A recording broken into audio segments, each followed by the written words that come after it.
Hello, personal productivity enthusiasts and community. Welcome to Anything But Idle, the productivity and technology news and commentary show. Today's show is brought to you by W3C Web Services. And with that, I am Ray Sidney Smith. And I'm Augusto Pinot. And we're your hosts for Anything But Idle.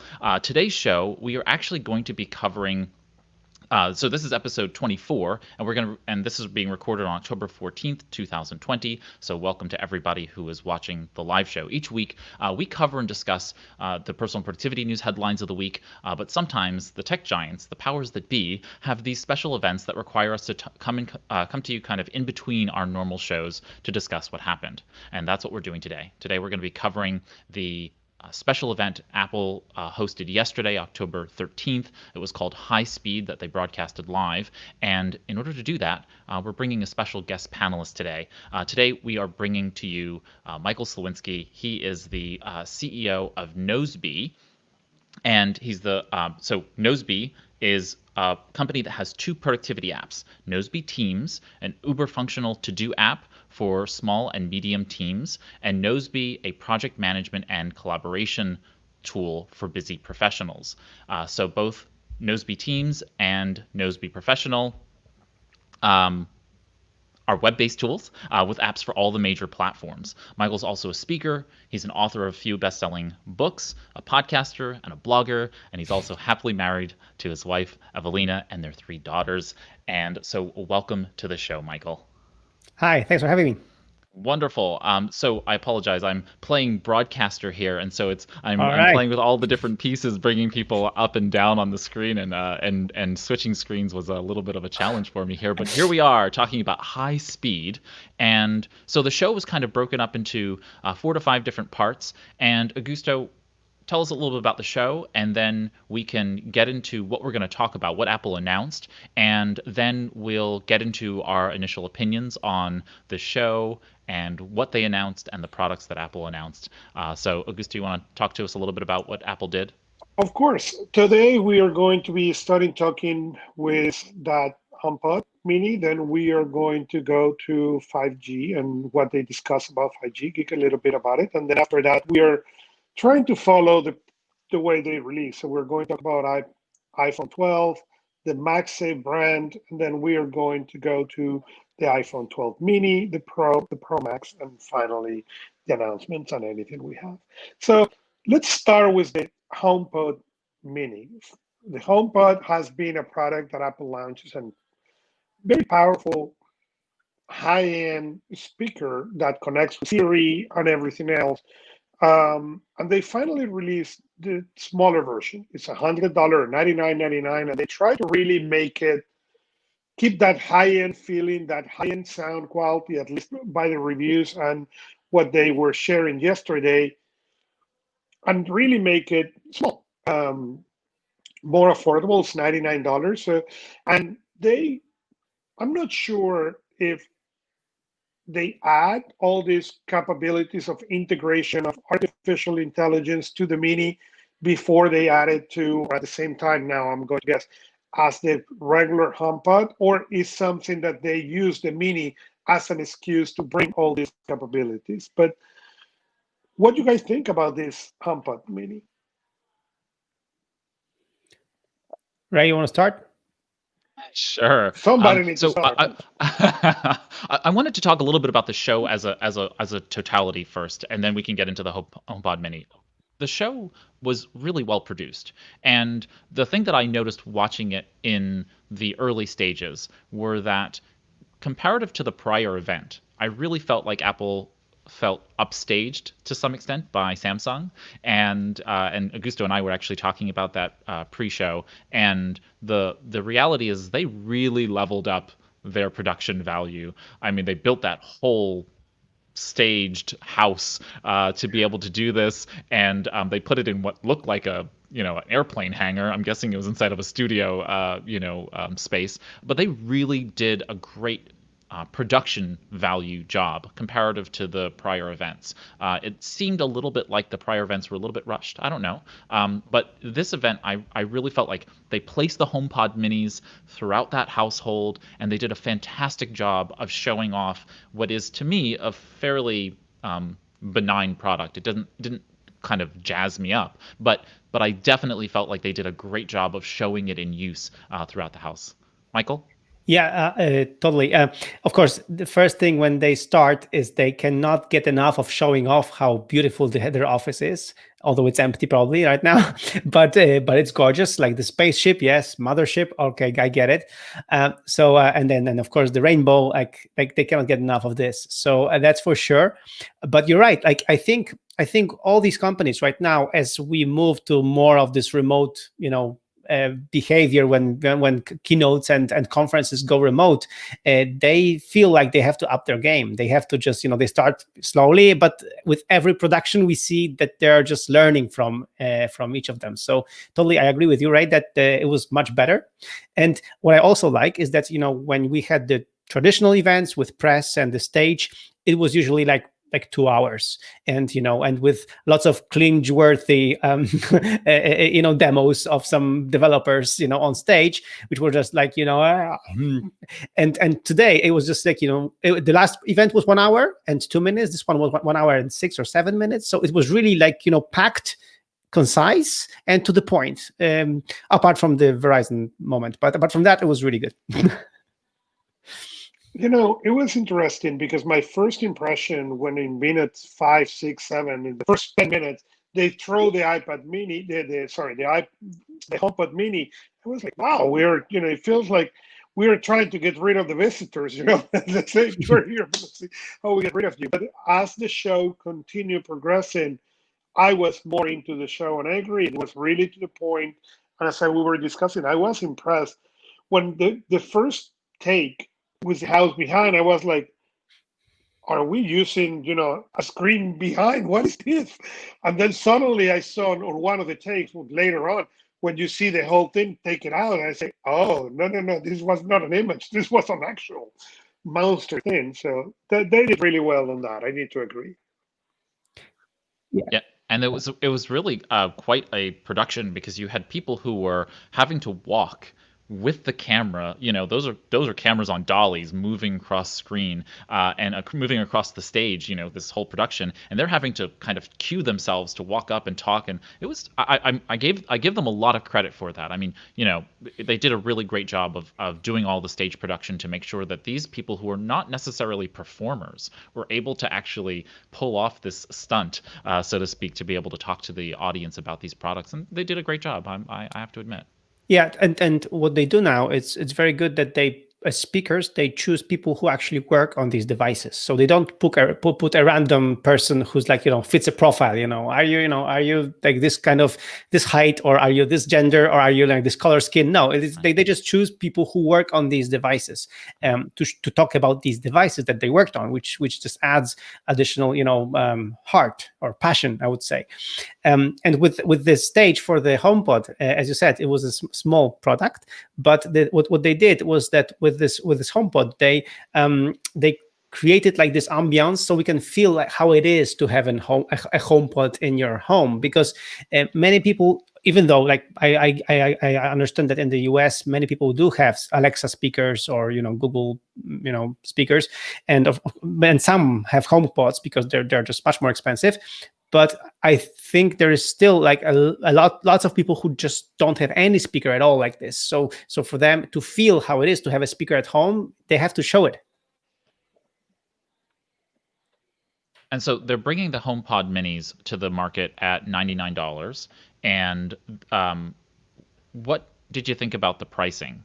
So we have a mesh fabric, this kind of globular device. It has Siri caked into it, and these things can be done using multiple devices. It sounds like you can pair 2 devices to have stereo sound. I didn't know whether they could pair more than 2 devices, but it seemed 2. 2 is the limit. And they're using S5 chips. They're calling this computational audio, is how they were managing the audio to give you this greater bass, richer sound without as much distortion. You have a volume play and pause button on the top, and so that you can go ahead and manage those pieces. And it seems like, probably, I don't know, $10 to $15 production cost to get that thing made in overseas and shipped here to the United States. I'm not sure. I mean, how much do you think it costs to produce that Yeah, thing? but it's Apple. They would never sell you a $49 speaker. Right, Like right. they will not compete with Echo Dot. So with a very small one, they like I thought $100 would be the price, and they actually delivered, because I have at home I have two HomePods. I have a black one and a white one, and I have one in the kitchen and one in the living room. And my first HomePod was white in the kitchen only, and this actually created the whole thing that we started subscribing to Apple Music, because we liked to have the music and just talk to our assistant and ask her for some music. And now we have one in the living room to be able to put the same music in both places.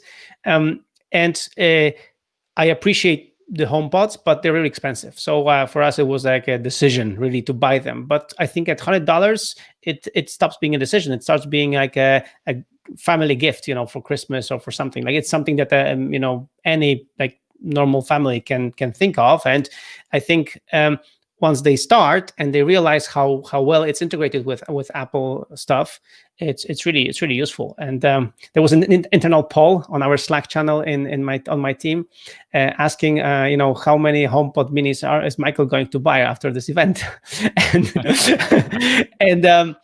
and I'm still on the verge between 0 and 2, because as I said, I have two HomePods on my ground floor, but I was thinking of getting a HomePod Mini for my bedroom, and then having a HomePod Mini for my home office. This way, I would have like HomePods, all around the house. And before that, I wouldn't, buy 4 big HomePods. I don't need that. But HomePod Mini, like having this kind of speaker, it becomes accessible and becomes reasonable. Yeah, it's And this remarkable. intercom feature was really cool. Yeah, so it's sort of funny because from my perspective, I've had all of the features for the most part that Apple's talking about here with the Google ecosystem. Since I'm steeped in the Google ecosystem, we have Google Homes, Home Minis, we have Nest Home Hubs, we have all of those in the house, probably 7 or 8 of them throughout the house. And so Cool. at any given time, I can ask, hey G, to broadcast a message. I can call family and friends. Now I can actually use the Nest Home Hub Max. Right? Is that the right name?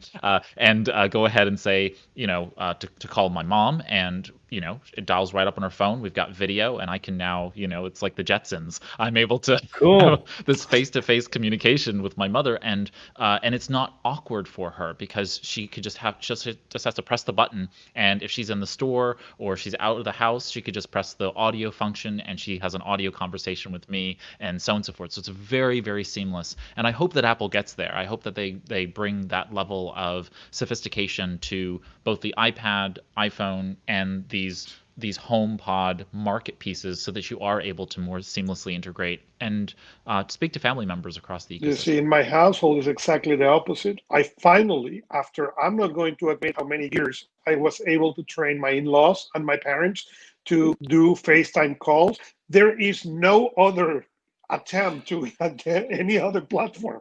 If Apple says we're shutting down FaceTime and there is no face-to-face communication, we will not talk to the parents and grandparents again, because I'm against trying to retrain them. It was painful to train them. But you made a really good point on the cost of the $100.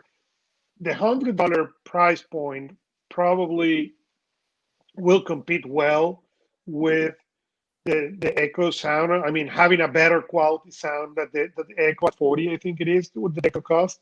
And it will bring a reason to justify, maybe not to get 405, as you said, or the big ones, but to say, okay, let's bring one HomePod to this main area, our living room or our kitchen or Yeah. whatever we do most of the living, and then do the little ones on the other rooms. That will be interesting, especially for the people who have the music on the background, who like the music, in the background and all that. We have failed miserably of that. I discovered that the best speakers I have are these ones. It's what is on my ears all the time when I play music. This is what I do, and the kids has somehow trained or be trained to do the same. So even if we have the speakers, it is interesting. Most of the time, they don't use the speakers in our household for some reason. Yeah, I have to admit, we have two Google Homes on the roof, and they're paired to do stereo audio, and it ends up being a really nice sound to have on the roof deck. And so I'm hoping that, again, like I said, I hope that the HomePods and the HomePod Minis can start to build out this ecosystem to give the same parity to Apple fans out there. So yeah, but just there's one problem though. Siri must be smarter. She's still not smart enough. Like Google and Alexa are so way better. So yeah, it was a little bit cringeworthy, like just to see that they are saying that this is the intelligencest assistant, and she's not. she like or it is not. Like it has to get better. So I know that they're putting lots of engineering force to it, and they must, because like my kids are like their English is perfect, and there's even no Polish version of of Siri if we even tried. So that's a problem. But of course, in my household, everybody speaks English, and their English is much better than mine. And still, Siri very often just doesn't understand them. And it's like, come on. I mean, they have perfect British accent. Like, come on, like you should get this. Yeah, so, but you see, it's interesting. It is interesting because I agree with you. And again, I have the iPads, the iPods to watch, and I have a better result with Alexa. Not only that, given our second language is Spanish, it's easier to understand than the Polish, in my opinion. But at least I learned Polish. But you can program our things to understand either way. So the kids can come and talk to the device in English or Spanish, and the device will understand it, no problem. That it make it incredible. Mean that during the day we try to make the kids speak in Spanish. Okay, I'll try to speak to Siri in Spanish. I'll see. Maybe I get better results then. So a couple other things I wanted to mention. So the HomePod Mini is coming with iPhone proximity awareness, and I thought this was really interesting because so Tim Cook, the CEO of Apple, came out and he said, we have this design philosophy. We have to basically have every product that we develop have ease of setup, ease of use, some kind of intuitive use perspective, and that they integrate with other devices really well. And then, of course, with security and privacy in mind, because they found that talking about privacy and security is good for marketing for them. And so I don't trust Apple in their statements about security and privacy. But that being the case, so they talk about this, and then they say that the iPhone is how it pairs to the HomePod Minis for them to know personal results and to be able to give personal results. And I thought that was a little bit of a trip up for me, and I'm curious to see how this works in kind of real world experiences, in the sense that, say that I leave my phone in the car and I walk into the house and I'm trying to find the phone, or I've left it somewhere in the backyard, and now I say, oh, hey S, find my phone. It's not going to be able to do so because it doesn't have the phone in proximity to it. So there's going to be some limitation there. And I wonder how many people are going to come into that problem of not having the phone in proximity. So therefore, personal requests made of the HomePod Mini is going to basically say, sorry, I don't recognize you because your phone's not in close enough to it. I'm curious how that'll work.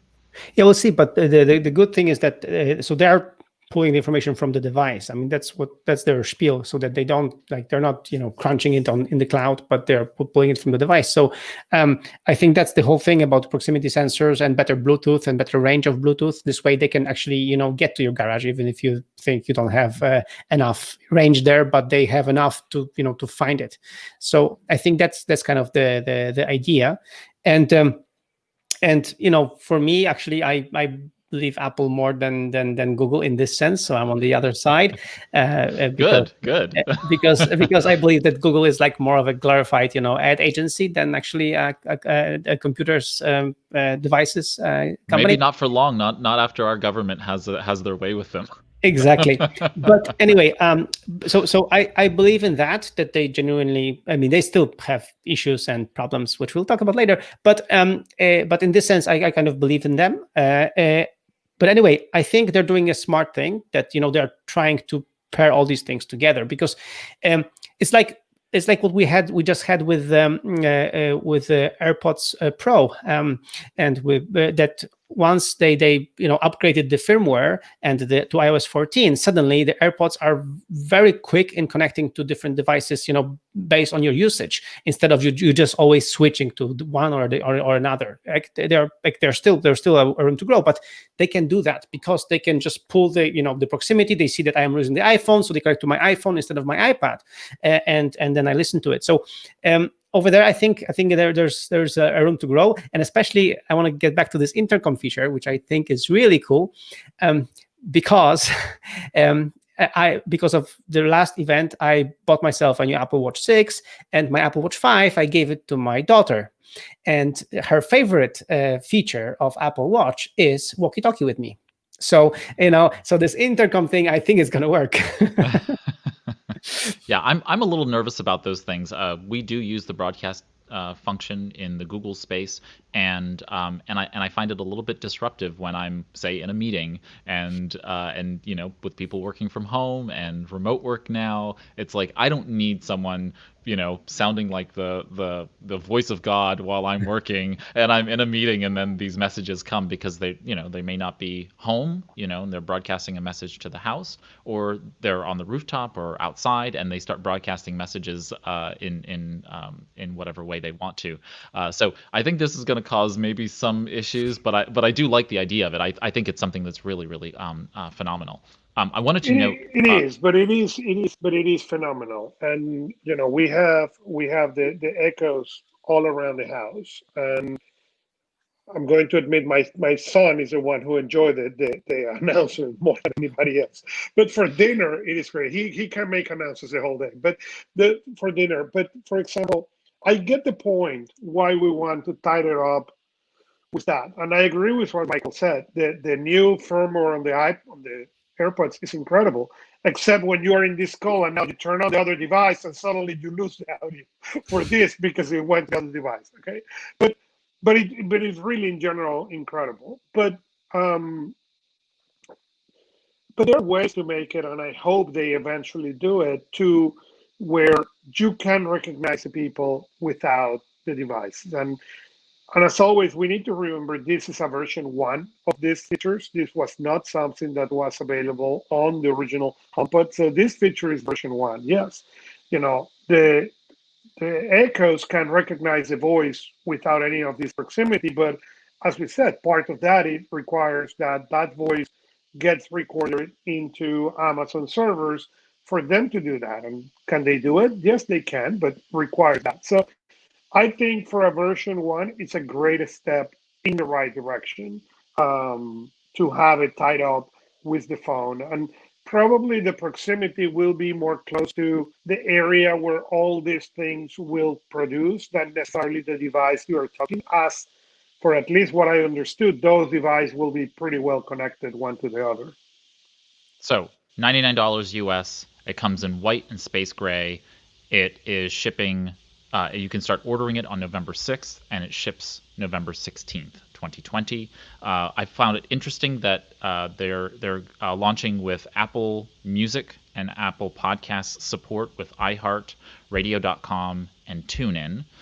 Then they said they were going to support Amazon Music and Pandora, and not supporting Spotify. And so they will support Spotify. They just couldn't fathom mentioning them. It's like they're just they couldn't just get to it. Like there are a few things that we'll discuss later in this event where Apple didn't, let's say, behave the way I would like them to. And this is one of these moments. Like, they should be bigger than this. Like, they're a freaking big company. They could say Spotify, even though they are fighting with Spotify against things. I mean, actually, it would be something good to mention Spotify. Like, it would be a nice surprise. And with that, they're just confirming that they are sometimes just shallow in this, like weak, and they shouldn't, be weak in this sense. So of course they will support Spotify, but they just didn't want to mention them, which I find weird. All right. So that takes us over to 5G and the very weird Oh Verizon. man. Verizon ultra band, ultra wide, ultra max, best LTE, 5G, GE, whatever. Yeah. What did you think about that? Oh, and I'm going to need to be a second on that one. That's terrible. So That was terrible. I didn't understood that that was, every family and every party and every event has the weird guy in the room. Okay, that everybody's for the corner is looking like, what is who invited that guy? Okay, what's with this guy? I think this was the Verizon point. Okay, why Verizon used to announce this on such a weird way? I don't know. They tried to bring the old event when the public was in there, even on the same, but then with the awkwardness of the social distancing, I think it really did not work well for anybody, not for Tim Cook, not for Verizon. The announcement was confusing, the name was confusing. So, yes, I understood we wanted to announce the 5G, use the Apple platform to announce that Verizon was going to get nationwide to this, but it did not fit at all in the Especially, rest of the event. especially they're not, a carrier provider. So like they're advertising something that which is not theirs. And as you remember in iPhone 3G or when iPhone introduced LTE, they just mentioned it casually and they moved on. And here they made a whole spiel about it, and it was really weird.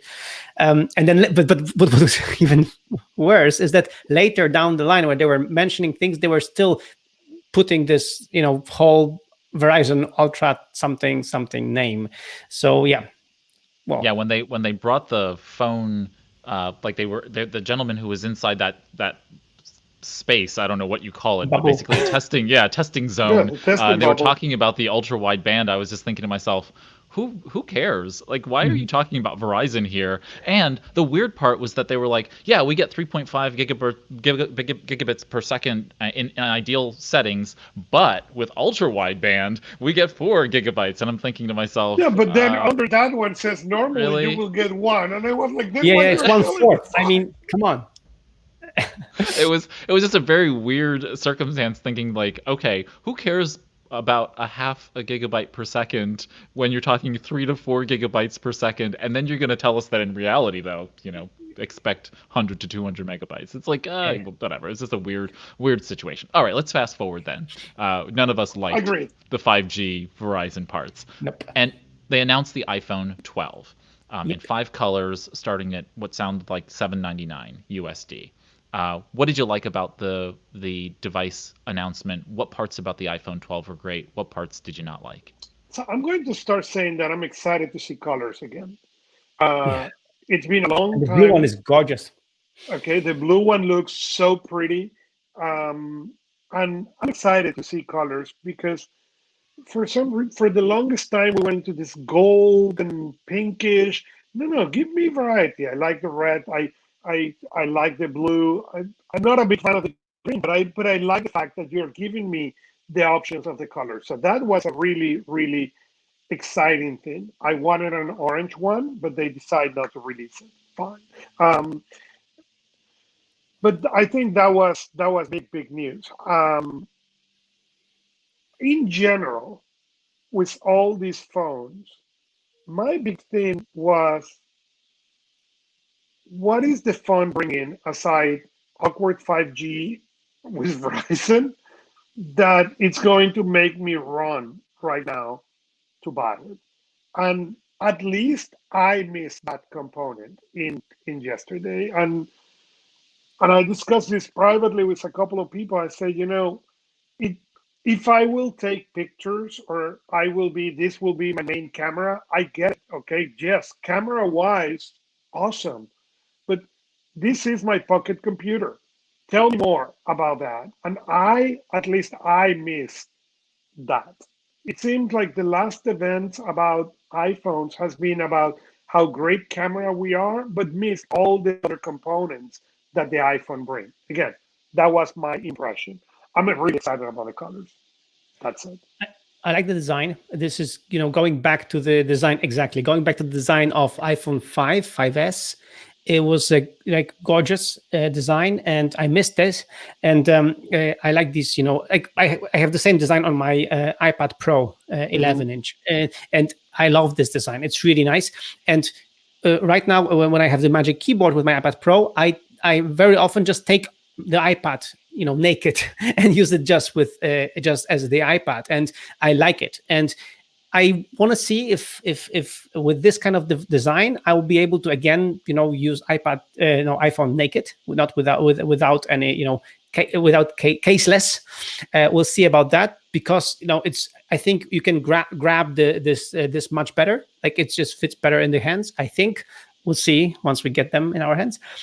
So I like this design. For me, this design was cool. As for productivity, Augusto, A14, man. I mean, this is such a freaking fast chip that it just blows everything out of the water. So I agree. everything you'll be doing on your phone will be just faster. So I think it's hard for them to, apart from showing this game, apart from that, it's hard for them to explain like that everything will be just freaking fast. And I think this is really the main selling point right now, because this phone will be much faster than my iPad Pro, with everything that it does. So for me, it's the main selling point. And again, I think Augusto, they are not trying to sell to to people like me, of course. I mean, I'm buying a new phone every year, so no problem here. But to people who are upgrading like from a older phone, so they will see a leap. Like with the 11 Pro, the photos are fantastic, everything is fast, but the leap between the 11 Pro, for example, and the iPhone 10s and iPhone 10, it's much bigger. So with this, it's going to be even bigger. I will have preferred that they spend time fighting that point, arguing that point. Sorry, Ray. No, no worries. No, I just wanted to Michael's point about how they sold the product. You can see that on the Apple's iPhone 12 page, everything else about this this particular splash page is beautiful and color and everything else. And then you get to the A14 Bionic chip, and it's it's a paragraph. And they so yeah, you're right on point there that they should have done a much better job of selling this. But because what they're not selling here is how fast the apps will be, how fast the multitasking will be, how fast everything else will be. Because this is like all these seconds of productivity that you'll gain by not having to wait for anything to happen. No, and I agree. And this has been the year where Apple has really take all these iPads and on the events on the iPads, even the iPad Air that is now coming to the market, the jump, it was faster than the iPad Pro, the 2020 iPad Pro. Okay, given we are looking forward to see what is going to happen with the iPad Pro line. I understood, but that's me who understand about that, about the speed, about the chip. I get it. But what I think they fail, and maybe it's wrong in me thinking that people cares about that speed more than they care about the quality of the pictures, and maybe that's where I miss the line, because what I feel is that you are saying, yes, I understood that speed, I understand the power of that chipset, but I know a lot of people who will look at that and say, well, I don't need another camera. That seems to me like a missing opportunity to that. Yeah, but what they did announce is the mini version, a mini iPhone.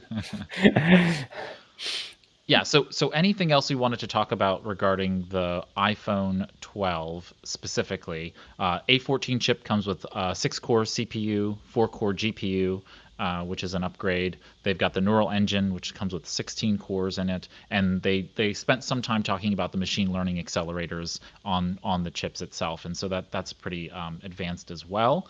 Obviously, they played around and showed the game. League of Legends, right, and how that seamlessly handled even on the 5G network, yada yada yada. And then they showed camera, night mode, time lapse, photography using all of those pieces, and those were all obviously rich and beautiful images across the board. So let's talk a little bit about Magsafe. They announced Magsafe, and then we will take a quick break. So, Magsafe. What did you think about the launch of Magsafe, and what do you think you're going to use it for? And how does it really fit into productivity? Like, thinking about this from a productivity perspective, really, how will Magsafe make people more productive? So first of all, for me, I've always used a case with a wallet behind it, not because of the cards, because we have Apple Pay, but always have a physical card as a backup in case something doesn't work. And I have my driver's license here, so and some cash. And now with the Magsafe, I can just touch it to a just naked phone, which is great. I think it's great. But most of all, I don't want to make fun of my wife. She's fantastic, but so many times she has hoped that the iPhone will charge, even though the induction charging wasn't close enough, or she would just put the phone in a weird way. So this way, it just clicks. It just you can really. You cannot go wrong, because it is frustrating if you put your phone even on the mat. You make sure that you put it there, and you come back to this phone a few hours later and it's not charged. So I think this is really good. This is really cool, and this will make sure that you are charging. So you will use fewer times the Lightning port. You will just put it like this, which, as we know, is really good. So for me, these two advances, to make sure that when you put it, it clicks and it charges. It kind of aligns perfectly, and also the wallet thing. I'm curious if this wallet thing still works with the charger. Because some of these Qi chargers work with this, some don't. So I'm curious if the Apple's Snap-on wallet will work with the Magsafe. So I want to know that.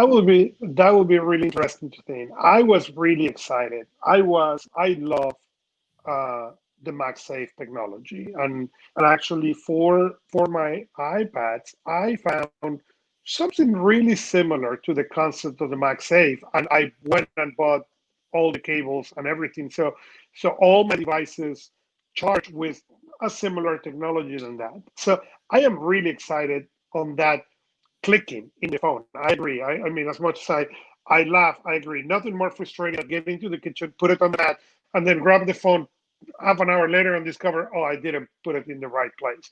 So I think that is going to be amazing. And as in many things, I was not that happy with the event. With the Magsafe part of the show, I was really excited, because it's the kind of things I'm expecting from Apple. They took a product that is widely available, but make it really better. There is nothing else in the market that do that. I love the idea of the leather wallet, but I don't like to have that leather wallet all the time over there. I love the fact that now I can put it in there or take it out depending on what I do. That for me will make it enough to buy that Magsafe saddle. So I think they did really, really, really well, and I'm really excited to see not only where Apple is going to take it, but also where third parties are going to really take this technology. And of course, we will see now everybody put in the two magnets. So this makes sense, and you will wonder why nobody before 2020 thought about this. Anything else about the Magsafe? My only commentary. Speaking of third parties, they showed already previewed that somebody's already working on a car dash thing. So this would be glorious. Just put it like this. Was that Belkin? I think it was Belkin. Yeah, I think Belkin. Yeah. So anyway, these kind of advancements, as Augusto is saying, they would really change our lives for better without clipping awkwardly the phones. When you get in the car, it's there. I have a magnet in mine, and I would love to get rid of this one. So it's just the Apple one instead of having the two magnets for the two different things. Mm-hmm. Yeah, I think the third-party components are going to be much more interesting as they get those things developed. And so with that, we're going to be back after the break to talk more about the iPhone 12 Max and Max Pro and all those other fun things that Apple announced. But now a word from our sponsor, W3C Web Services. Did you know half of small businesses don't have websites and half don't make it past 1 year in business? Are these stats correlated? We're not sure, but we think you should have a website. W3C Web Services provides affordable managed WordPress website hosting along with VPS, domain name registration, and other small business-focused services. For listeners of this podcast, you can book a free 30-minute digital marketing strategy session when you purchase a new hosting plan, a $150 value. Once you purchase your new hosting plan, forward the receipt to support@w3cinc.com with the podcast title in the subject line of the email message, and we'll get you scheduled for your digital marketing strategy session. Head over to anythingbutidle.com/web hosting and get started with your small business website today. And now, back to your show. All right, we're back. And so welcome back, everybody. This is our special event talking about high speed, the Apple special event. And we've been covering the HomePod Mini, the iPhone 12 announcement, and now we're going to get into a discussion about the iPhone 12 Mini. And before we do that, they took a break. And I thought this was really interesting, which is they took a break to talk about environmental impact and what they were doing in terms of environmental impact. And I don't know about you, but I enjoyed, being someone who is very environmentally conscious and thinking about how my work and world affect the planet. They made a commitment that by 2030 they would be net zero climate impact, not just for what Apple does, but really their entire customer base's product life cycle. So every product that's out there in the world, they wanted to get to net zero climate impact. I think they should be a little bit more aggressive. Giving themselves a decade to get to that point is a bit lax, I think, considering what we're dealing with, but that's fine.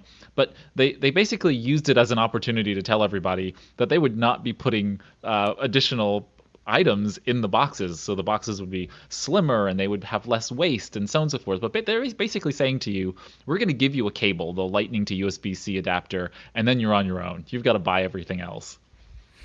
Yeah. So why stop there? Why give the cable? Yeah. So it's okay. I get it. Like in my history, as I switch to a new iPhone every year, I actually keep the charging and the charger and the headphones in the case, and I use everything else. And then when I resell it next year, I just put it back. So everybody who gets my phone, my last year's phone, gets the brand new charger and a brand new headphones. So I get it. I haven't used them much. I have better chargers and better headphones like the Pros and whatever. But they did some, like, skeptics are on the other side are saying okay, they are not passing on these cost savings to us. They're just going to charge us the same. And it's even worse in the case of the iPhone 12, not the 12 Pro, but the 12. When you look at their website, what they did is that they say that it starts at $799, but what it does is $799 with some instant discount if you go with Verizon or AT&T. But if you want to buy an iPhone unlocked, you have to pay $30 more. So not only are they not passing any savings to us because the box will be smaller and everything else, but also they're charging $30 more for the phone. So, I didn't like it. I from on one hand, I applaud the eco message, but it's like they say, we do it for environment and for us, and for you, not so much. So like this is the message I got. And actually, and with this Verizon and AT&T deal, we're gonna actually screw you a little over. So it's fine. And we're Apple, we can do that. Only Apple can do this. So it's kind of, I didn't like it. I think here they should have thought, even given like a small, incentive. If you do need a charger, you get a coupon or whatever, and you get a cheaper charger from us or something with the new iPhone. Like this kind of not a big deal, but a kind of incentive that should you need a charger, we got one for you. It's $30, but with the new iPhone, you just get it cheaper because you're a great customer. This way, they show you, okay, we are not giving you the charger, but you have an opportunity to get one. Yes, you'll pay us money, but it's going to be good for environment, and you will have to choose to get it. So I'm not saying pass all the cost savings, but just do something. And again, for them, like they did, they sold it as it's good for the environment for them, but not so much for the customer.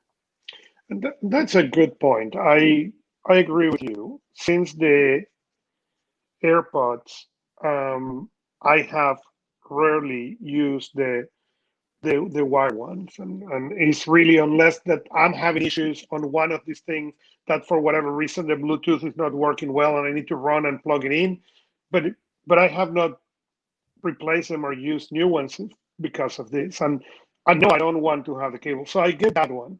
The charger instead, I don't know. But if you are going to do it that way, that will have been a beautiful, classy way to do it. It's okay, fine. If you happen because this is your first phone or because you are moving from a different platform, hey, inside of that, there will be a coupon where you get whatever, okay, to buy the new thing instead of saying, well, now you need on top of that to spend the $30. That's a really good point. And they can do that. Like last year, they gave us Apple TV Plus for free when you get the new Apple device. And again, not a big deal, but a nice thing to do. So it's and it doesn't cost them money and incentivizes us to actually use the thing. So that's my thought on that. So this leads us to now the final three products of the event. They announced the Apple Mini, the Apple Pro, and the Apple Pro Max. And so, correct me if I'm wrong. Is the iPhone 12 Mini the same specs as the Apple Pro? No, as the 12. As the 12, as the standard 12. Yeah, okay. The standard 12 is just a smaller 12. Right. And I think it's great. I think they should have done that long before, because there are people who don't want to have like really gigantic devices. Exactly. Actually, if I wouldn't be a sucker for the 3 cameras and the Pro, I would go with the Mini, because I really like the small size. I'm a small person. I have small hands. So for me, the bigger they make these phones, the worse. I was using an iPhone Plus in my day, but it was hard. It was hard to use it. It was hard to use it one-handed, and I had to make my pockets bigger in my pants. So like no. I like the standard size, as small as can be. Anyway, with these big sizes, so I think a Mini is a great choice to do it, and it's good that this has the same specs. Just if you like the smaller size, go with the smaller size. Yeah, I'm a huge fan of that option. I really love the idea of just having a smaller size, the 5.4-inch display, and the same specs. I'm right there with you. I will want the larger phone. I know I do. But there are many people, like my mom, my sister, other folks who, they're smaller people. They want to have, a smaller device. They want it to fit in their pocket. And I know I can't fit my phone in my pocket. It's just too big now.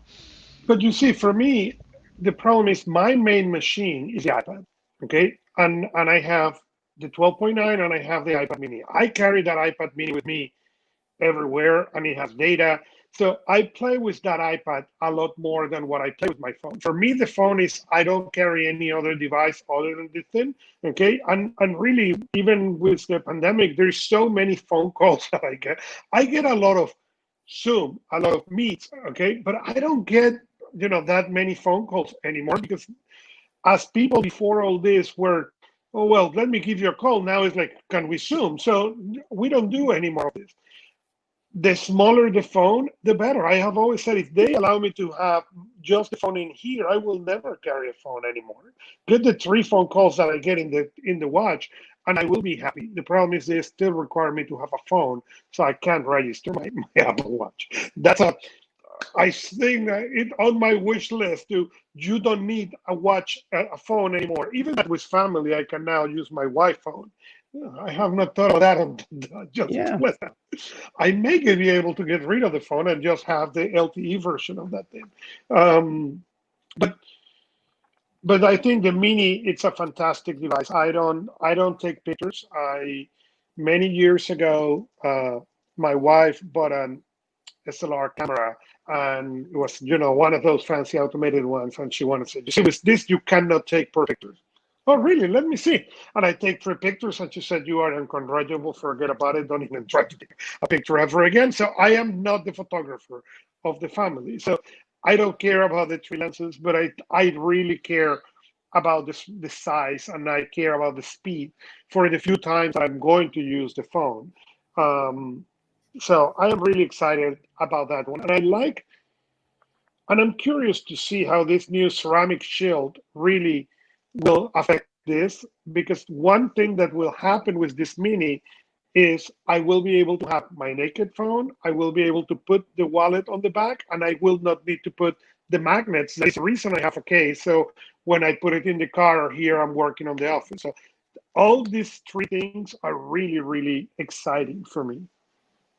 Yeah, we haven't mentioned that they have they say that they have 4 times stronger screen and so like the glass.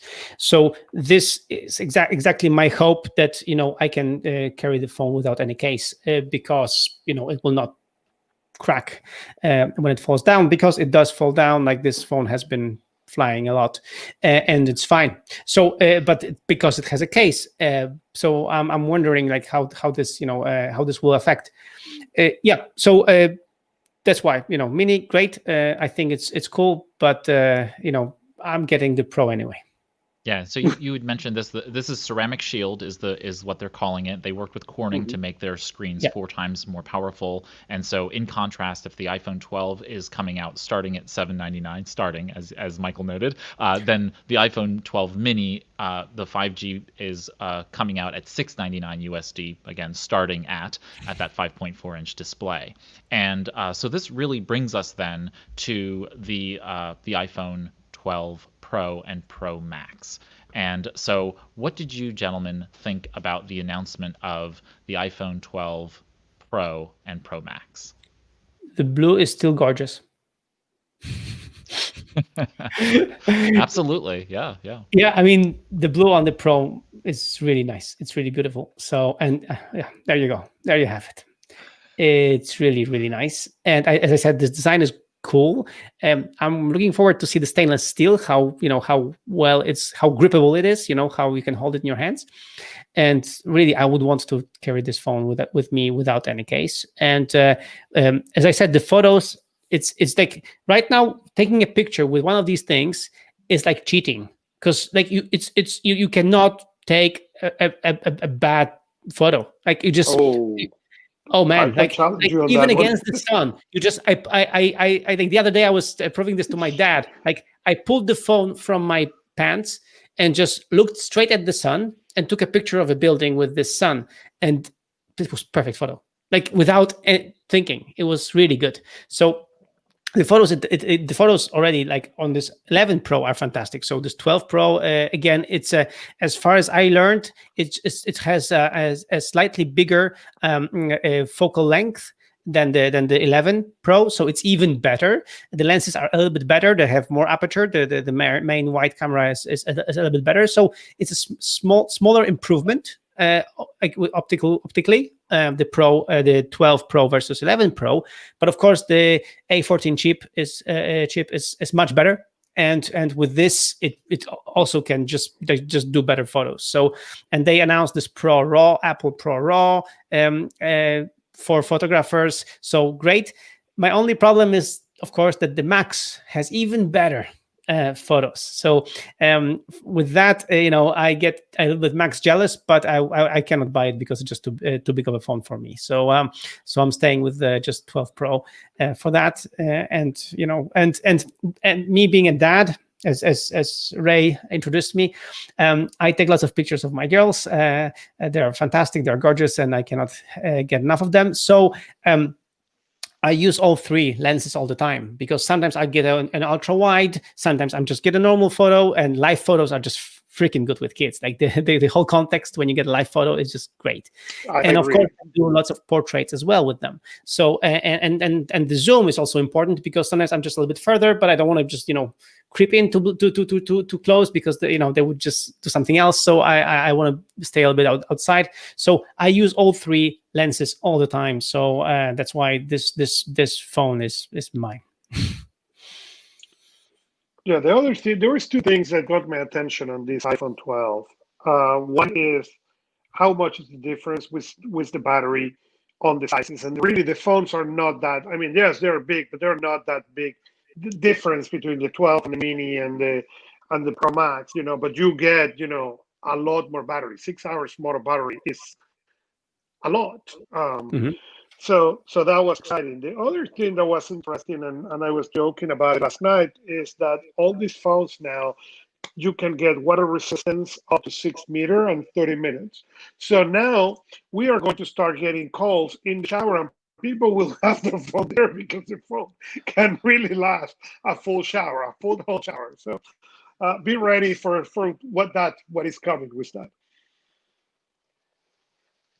So I noted, I was showing on screen here some of the specs that Apple has been touting on their website about the product. And, the thing that really kind of stands out for me is more of this computational photography that they're really showing. And, on screen, it's probably not going to show you as well. So I would suggest going to the iPhone 12 Pro website and really seeing what they're showing on the site. But, they're really doing, catch up here with Google's computational photography areas. Google's taking much lower quality cameras and turning these images into really spectacular photography, and Apple is coming with really great hardware and catching up with the computational photography algorithms. So good on them for doing so, and I'm looking forward to seeing more people taking both video and photos with their iPhones and making great art, and that's really quite wonderful. Anything else that so there are 4 colors. I showed them on screen, but there were 4 colors that they're going to be releasing for the Pro and Pro Max. These come with surgical grade stainless steel. They are 6.1-inch display and a 6.7-inch display. That's huge.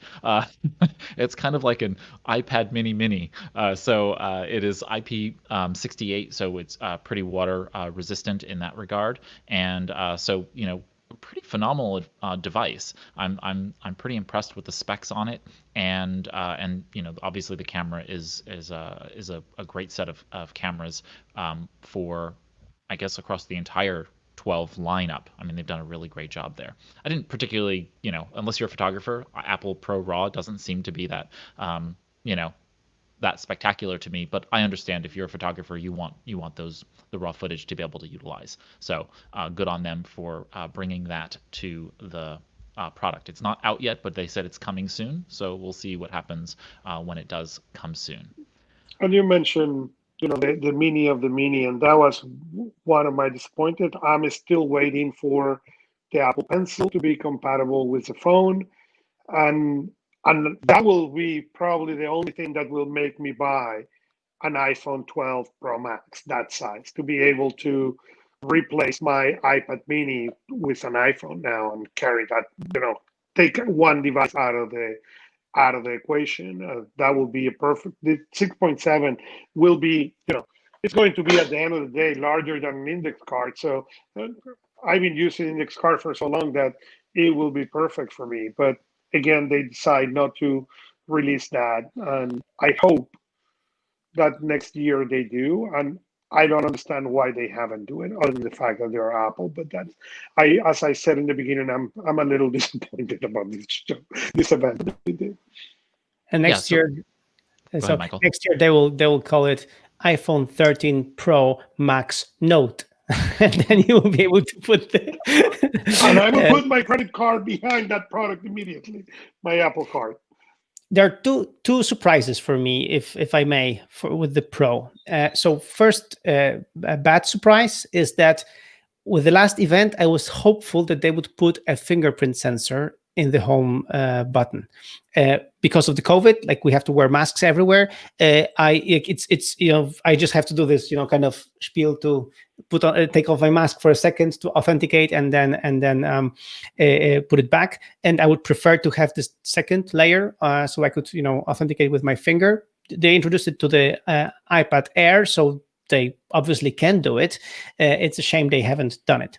So for me, this was like a minus. But on the plus side, with the 11 with the 12 Pro, they start with 128 gigabytes of storage, which is great because this is actually all you need. Like unless you have special needs, like I have 256 because there was after 64 it was the second tier, and the 256 I have half of it's empty still.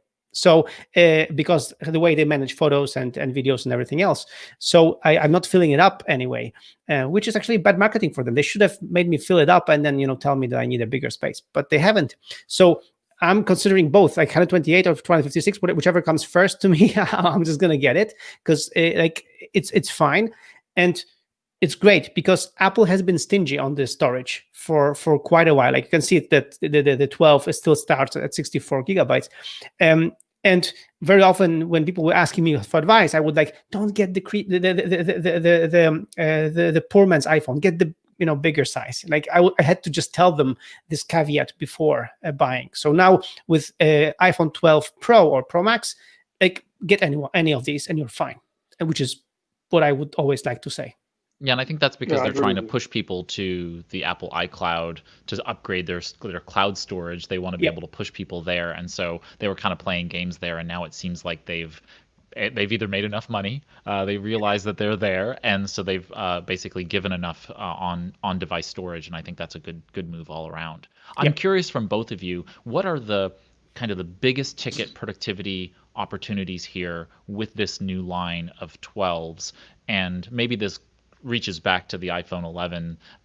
What can we see people doing now today on their iPhones? Both of you being the co-authors of iPad only, will we see a world where maybe there is iPhone only because we have an iPhone Pro Max, which is basically this, much larger display? Could someone really dock that in, say, a Bridge keyboard and work from that as their primary device? So let me say with that, when even before the iPhone, okay, there was this device called the Palm Pilot that many people will remember. And before Palm Pilot went under, they came with a device called the Folio. That was basically a dumb terminal, okay, where your Palm Pilot will connect to it and give you a full screen and a full-size keyboard. Years later, Samsung came with the idea of the DeX. That is exactly the same concept, okay, just modernized to the times, where you can use your Samsung phone connected to a bigger screen and now turn into a full-size desktop. What is making Apple refine this concept? Do I think they are going to come with that concept? I really hope. And I hope that the reason is similar to what we discussed with the Magsafe. They have not yet refined it to the point they consider is ready, innovative enough to come out. That said, aside of the fact of the eyes, okay, for capabilities wise, okay, people can survive on the iPhone, as their main device and as their only device. Most people can. Most people don't need even. I'm not talking about the Pro Max. I'm even talking about the 12 Mini. I'm even talking if you go before. These phones have getting so powerful and so fast that really you can do everything. With the introduction of the mouse, you can really use the mouse and everything else. So there is really not a matter of if the device can do, it's more what you can do or what you want to do with the device. That said, of course, I have glasses, so that I may need to buy me a magnifier. But aside of the magnifier, because I'm getting old, really, there is. If I will be on the go today, as I was on the go maybe 10 years ago, I will not have the iPads and the computers. This will be my whole office. There is no reason to do any of that. So I don't think it's a capability issue. I think it's more a comfort issue in the long term of working. But I will let Michael answer from his experience, because I know he has some cool case studies with the software. Yeah, software is still the problem now. I mean, not the problem, but like a kind of a bottleneck, because the hardware is there, and the A14 is just fantastic processor, as we mentioned. The whole paragraph for them, right? Really. So it's a very fast computer. So in theory, you could plug it in and just use it like this. But even if you don't plug it in and just use it as this phone, they are pushing it. Like, for example, the new Notes app lets you scan documents already. But for example, they haven't introduced OCR there. But you can have other apps that do that. So, for example, I'm using Scan Plus Pro or something. So an app that scans and does OCR on the device, because the device is so fast, it just does the OCR. So this way I can search later for these documents, which is great. And also Siri Shortcuts. I'm using shortcuts like crazy right now, like both on the iPhone and iPad.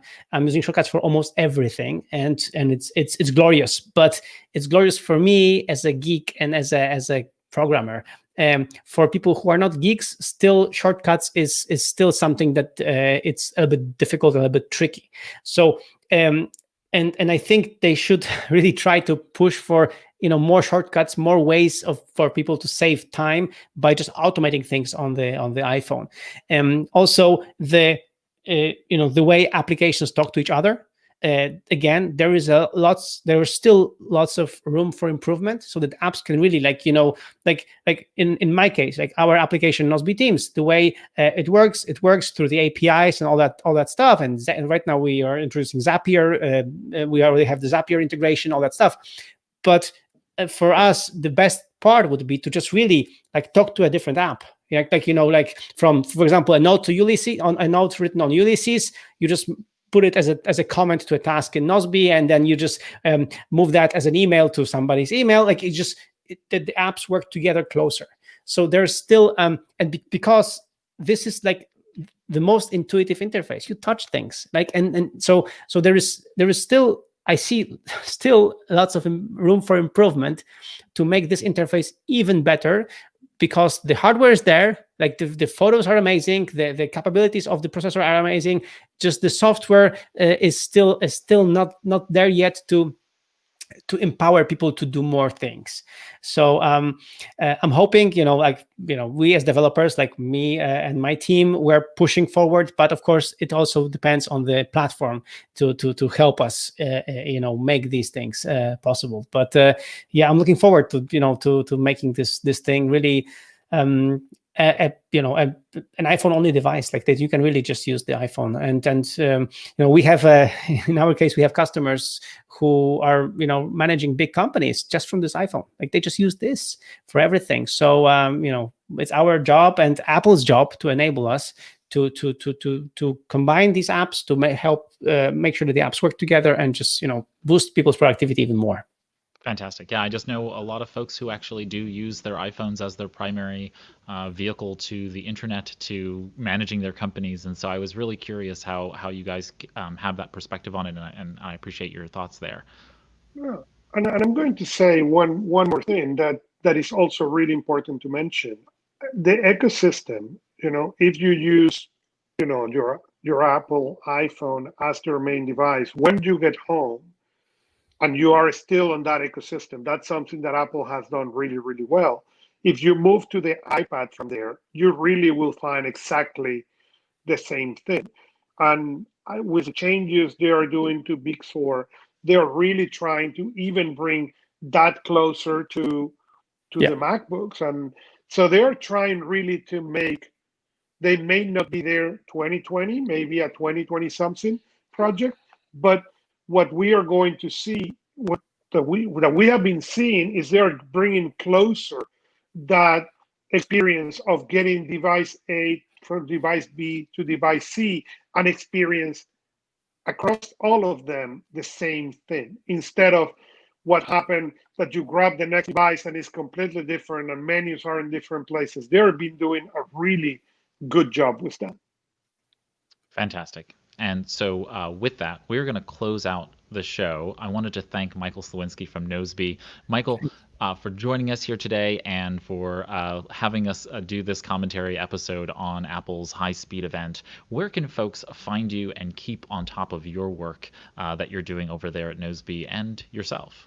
So Nozbe.com, my productivity app or apps right now for personal productivity and for team productivity, and my new blog, Michael.team. And fun fact, Michael.team blog is done. I'm publishing it using GitHub and like services, and using an app called Working Copy on the iPhone. So I can actually edit my blog and edit my content really easily on the iPhone and just update anything very easily from the iPhone. Speaking of that, so it's really cool how again I can be proactive on my iPhone and update both of my websites through the iPhone. So yeah. Notorious.com and Michael.team. On Michael.team, you can find all my contacts to social media, to my Twitter, or just email me directly. Fantastic. Thank you, Michael, and thank you for joining us here today. All right. And with that, we've covered the Apple high-speed event. Thank you to Augusto for joining me here today as well. Thanks, Augusto. Thank you. With that, let us know if there is something we missed about the Apple high-speed event. If you have a comment, a question, if you want to be able to subscribe to the podcast feed, if you want to find the show notes, text transcript, links to any of the resources that we've covered, all of that can be found by visiting anythingbutidle.com. And we'll also provide a link to Michael's blog and to Noseby from that page as well, from the episode page for today. And with that, take care, everybody. Here's to your productive life. See you next time.